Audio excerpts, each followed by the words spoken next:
But in the parliament, there's going to be still expected disruption and uproar, and that will be over the situation in Manipur. Parliament has not been able to function since the beginning of the monsoon session on 20th July. Logjam over discussion on Manipur violence continues. Opposition is pushing its demand for a discussion under Rule 267 as it remains adamant on its demand of a statement by Prime Minister Modi only in both the houses. Discussion for slotting of the no-confidence motion is likely to take place as well today in an attempt to force a discussion on the issue. Meanwhile, opposition parties continue to attack government at the centre of the violence unfurling in the northeastern state. Now, blaming the centre, the India Bloc Alliance leaders have said that Manipur has been burning for almost 90 days now. 68 MPs had given notices for discussion, but Modi government continues to run away from it, allegedly. Hitting back, BJP accused opposition of shedding crocodile tears. The Saffron clan further went on to say that Manipur is just a political issue for the opposition and they are saddened by the behaviour, it says.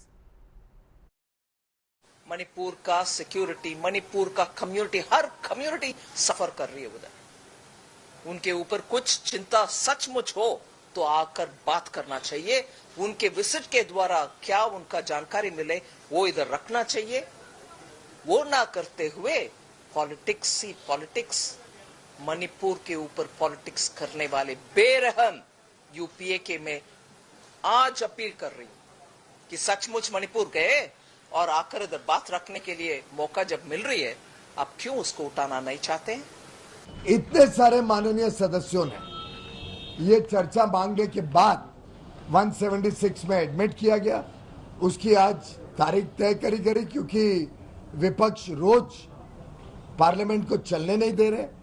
हम चाहते हैं कि इस पे discussion हो, लेकिन विपक्ष का रवैया आपने देखा, वो फिर एक बार इस पूरी चर्चा को नहीं होने देना चाहते हैं। कुछ तो बात है जो वो भाग रहे हैं, छुप रहे हैं चर्चा से। प्रधानमंत्री की अगुवाई में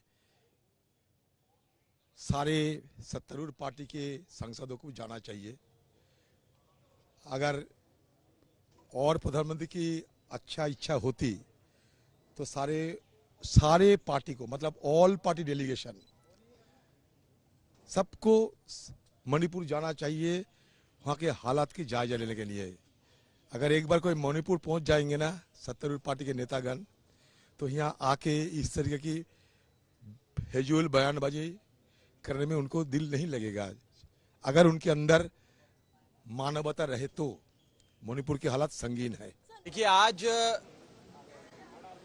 लगभग 65 राज्यसभा के सांसदों ने मणिपुर पे चर्चा का नोटिस दिया और ये कहा एक लंबी और एक विस्तार से मणिपुर पे चर्चा सदन के भीतर हो कि हमारे देश का एक अभिन्न अंग, हमारा एक बहुत ही महत्वपूर्ण बॉर्डर स्टेट मणिपुर जल रहा है, मणिपुर के विषय में चर्चा हो। लेकिन सरकार ये चर्चा नहीं चाहती। हम चाहेंगे कि as head of the government honourable prime minister भी पार्लियामेंट में आए, अपनी बात रखें और सरकार क्या कदम उठाने जा रही है इस विषय से पूरे देश को अवगत कराएं।